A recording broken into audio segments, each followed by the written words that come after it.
Welcome to the Business Buyer Diaries. My name is Nathan Platter. I'm a full-time employee, and I bought a business. I did everything right, from finding the deal, handling all the due diligence on 63 opportunities, and ultimately bought a profitable gym. And boy, was I in for a big surprise as a new owner. I chronicled everything in real time, including the biggest wins to the stressful nights at 2 a.m. I'm sharing my journey without sugarcoating anything, so you don't make the same mistakes that I did. Here's today's episode. Well, today I got to meet the founder, the OG of the franchisor company. Now, the actual startup man himself.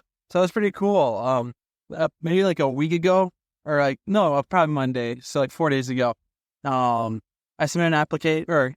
So we have that signed LOI. We're working on the purchase agreement, and along the conversation with the seller, of course, the franchisor in their documents, they say that they have to approve the sale, both the transaction as well as the new buyer, just so that no Joe Schmo off the street buys the business, affects the system, ruins the company, that kind of thing.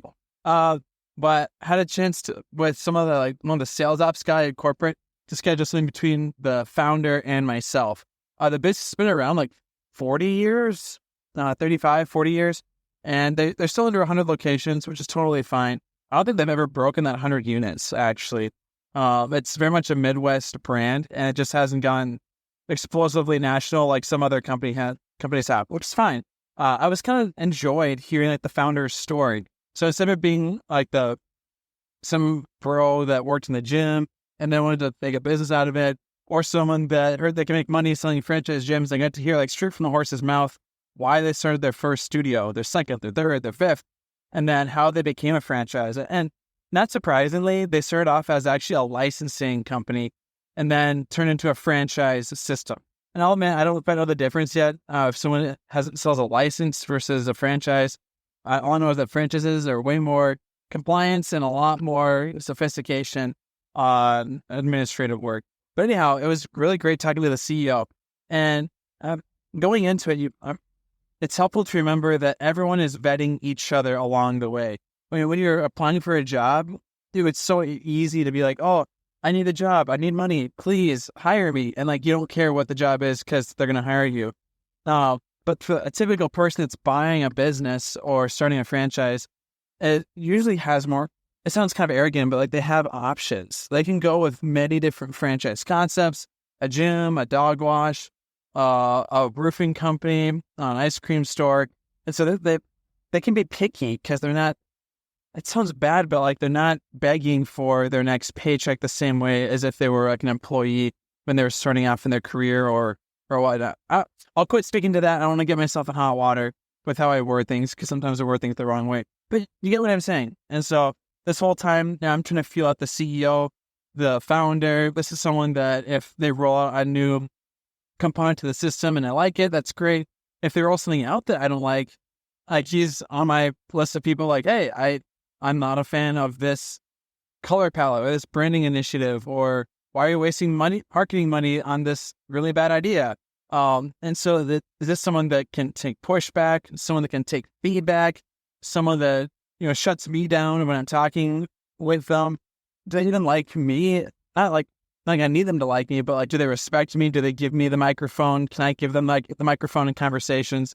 Can I hear and internalize what they're saying? Can they hear and internalize what I'm saying? It was kind of funny. The way he mentioned it.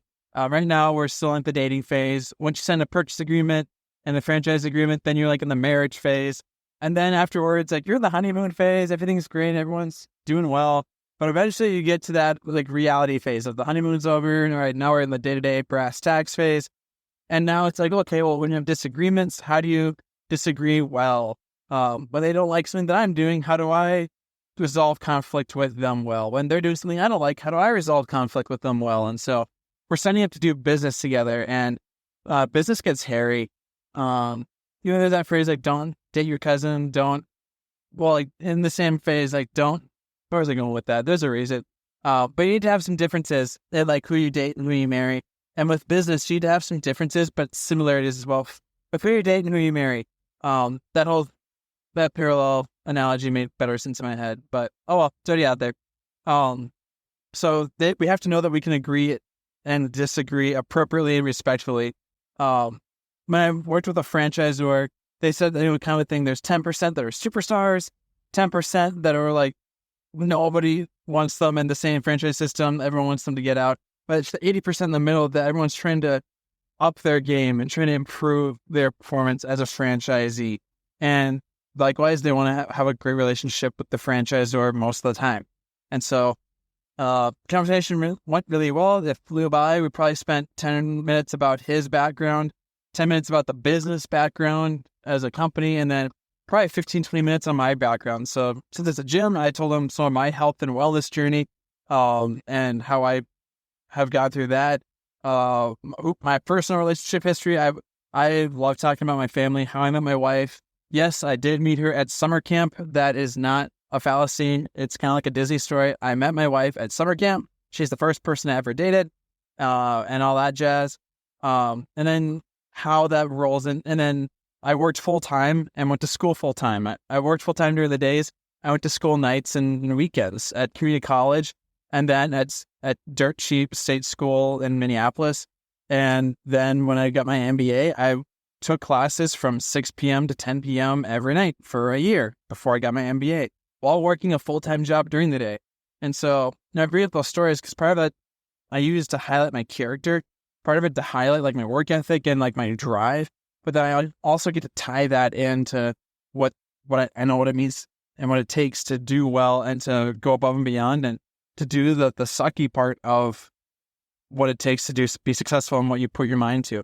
And so getting to hear the owner's background, the franchise background, I wrote down probably a page of notes and then highlighted 3 or 4 buzz phrases or key things that really resonated with me. And as soon as he finished telling me his background and I'm asking questions along the way, I reiterated back like the 3 or 4 things that really jumped out and resonated with me personally.